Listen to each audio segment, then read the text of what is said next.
ese problema de la aduana Rosas no logra resolverlo. Entonces allí queda una limitación en la política que nosotros diríamos que es la política más nacional que puede dar una especie de nacionalismo defensivo. Es decir, el nacionalismo que puede hacer un ganadero en el 40 es porque el invasor viene y ataca. Ahora, cuando el invasor está metido adentro con los ferrocarriles, ya el estanciero ya no puede ser nacionalista, porque está ligado al ferrocarril, ligado al puerto, al frigorífico, a toda la cadena que lleva la carne al oeste, que era que tenía la cadena de carnicerías en Londres, ¿no es cierto? Entonces, esos estancieros, esos oligarcas, ya son abiertamente pro-británicos y abiertamente antinacionales, ¿no?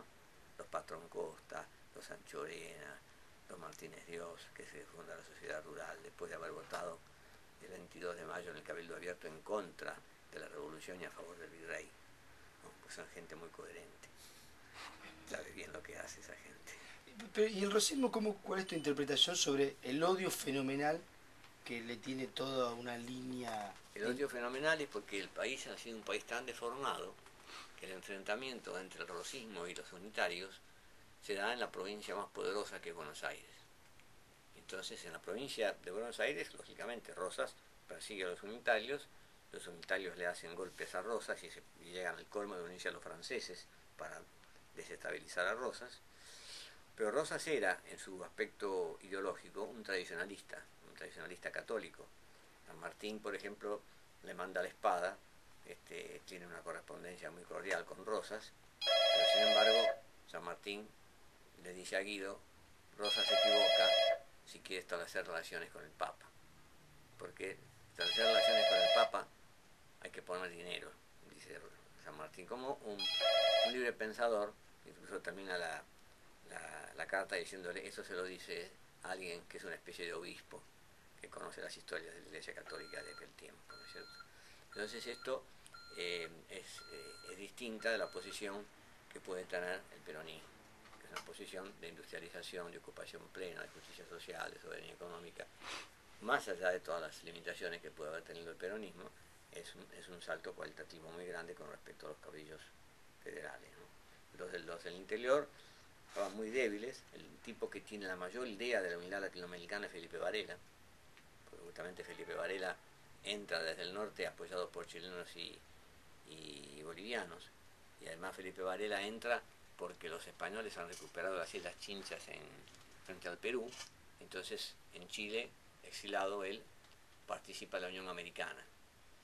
Y después evidentemente Castro Buedo, que era el asesor de Felipe Varela, es un hombre que está influido por Alberdi. Y Alberdi en la guerra de la Triple Alianza se define como tucumano a favor del Paraguay, porque dice, esta no es una guerra entre países, es una guerra entre la burguesía comercial del puerto de Buenos Aires, el mitrismo, el Partido Colorado y el Imperio de Brasil, que juega con Inglaterra, contra el desarrollo paraguayo, que era notable y que prácticamente lo masacraron, ¿no es cierto? Un desastre, un genocidio, ¿no es cierto? Entonces estas son las diferencias que hacen que, bueno, que con los rosistas más de derecha, nosotros sí tenemos diferencias muy apreciables, por ejemplo con Ibarguren, que decía que Rosas era un gran estanciero y por tanto sabía colocar a las vacas en su lugar y a los peones en su lugar, establecía el orden, un antecedente de Onganía, ¿no? Con José María Rosa, que tenía una visión más popular, un rosismo peronista, ¿no es cierto? Teníamos diálogo, hasta que un día, bueno, no se enojó, porque José María Rosa era un tipo muy macanudo como persona. Yo le publico una proclama de Varela, donde Varela exalta a Caseros. Y eso, en el libro de él, que es muy bueno, El Montonel, la guerra del Paraguay, él la parte esa la omite en la proclama. Entonces, yo le digo a los editores, cuando los editores me tiran la bronca, le digo, nosotros tenemos que jugar bien, pues si nosotros hacemos trampita a nosotros también, se nos viene abajo todo el revisionismo.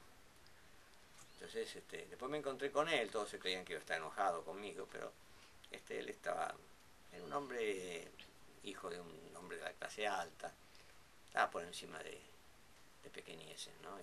Consideraba que, bueno, que había sido un error de él haber omitido eso, que después Ortega Peña y Duhalde no saben cómo explicarlo, que Felipe Varela diga que con Rosas también la aduana está concentrada en Buenos Aires, están usurpando las rentas de las provincias, ¿no?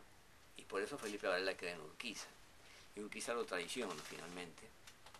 Lo traiciona porque prefiere irse de Pavón, de la batalla de Pavón, dejar la batalla en manos de Mitre, recluirse en su palacio, vivir como un gran señor feudal en su palacio de San José, y Mitre conforma esa Argentina finalmente, ya que es el modelo agroexportador que dura hasta el 45, ¿no? Carazo, cuando el tiempo, manejalo vos, cuando creas Está bien. que tenemos que terminar. Yo me estoy convirtiendo en muy charlatán, así que... Nosotros estamos disfrutando muchísimo, así que... ¿cuál es, es difícil, es muy autoritario el planteo, cuál es el personaje del Bicentenario? Si tendrías que elegir un personaje, ¿cuál te parece que es? A través de toda la historia argentina. Los 200 años de la historia nacional. Y es muy difícil decir uno. Muy difícil porque son distintas épocas, ¿no es cierto? Podría ser Moreno y San Martín en el siglo XIX. Podría ser Evita y Perón en el siglo XX. Pero es muy difícil porque cada uno luchó en las condiciones que pudo. Irigoyen hizo mucho, porque Irigoyen en realidad era un hombre que tenía estancia y chacras, un hombre muy ligado al mundo agrario. No podía visualizar al terminar la guerra que era necesario defender la industria. Tenía un impedimento para eso. Y por otro lado, era descendiente de un mazorquero. Podría haber planteado el revisionismo histórico en los colegios, ¿no es cierto? Pero tampoco se atrevía porque estaba apoyado también en la inmigración, y la inmigración no conocía esa historia. La inmigración conocía la historia de Mitre. En la inmigración no hay historia oral, ¿cierto? Los inmigrantes no podían pensar como un chico de Catamarca que la abuela le diría a Felipe Varela el padre de los pobres. Pensaban lo que le habían dicho, que Garibaldi, mi abuela me contaba cosas de Garibaldi, de Mazzini, me transmitía la tradición oral de su pueblo, ¿no es cierto? Pero no obstante, digo, eso es muy importante también, ¿no es cierto? Nada que ver, por supuesto, con Sanz, que dice ahora lo que dice, eso es otra cosa. Otra cosa. Vos venís, estás influido por la tradición revisionista. Sí. ¿Cuáles crees que son todavía los debates que la historia, digamos, la lectura sobre la historia nacional todavía no ha puesto sobre el tapete, sobre los cuales habría que seguir discutiendo o debería discutirse por primera vez? Y hay que seguir discutiendo que la Argentina, esto que por ahí se decía hace años, de que somos argentinos porque fracasamos en ser latinoamericanos. Es decir, que vamos hacia una patria grande unida, con los distintos niveles de desarrollo de cada país, con los distintos aspectos culturales, que en algunos casos son comunes, porque la cueca es tan mendocina como chilena, y la vidala es tan salteña como altoperuana, ¿no? Como boliviana, y la música litoraleña es más o menos corriente que en el Paraguay. Y las fronteras han sido creadas ficticiamente con la política de dividir para reinar. Entonces, bueno, estos temas hay que desarrollarlos y hay que tenerlos en claro precisamente porque, no obstante que la unidad económica europea no ha dado los resultados que se esperaba, está bastante en crisis, nosotros tenemos que unificar, hacer el Mercosur que se junte con el ALBA, tenemos que hacer una empresa energética latinoamericana, un banco que pueda financiar los déficits de la balanza de pago sin imponer las condiciones del Fondo Monetario Internacional.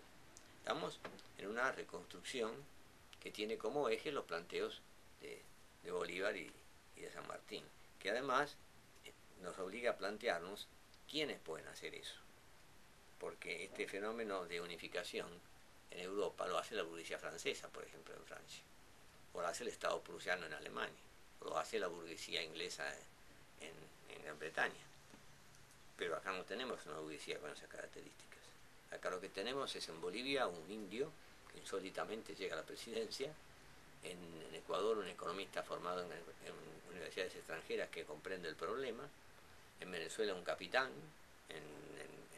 en Brasil un sindicalista. Es decir, son movimientos nacionales populares que cuando tiendan a unirse, ¿para qué se van a unir? ¿Para desarrollar una patria grande capitalista? Ahí está la cuestión, ahí es un debate. ¿Por qué? Porque Chávez dice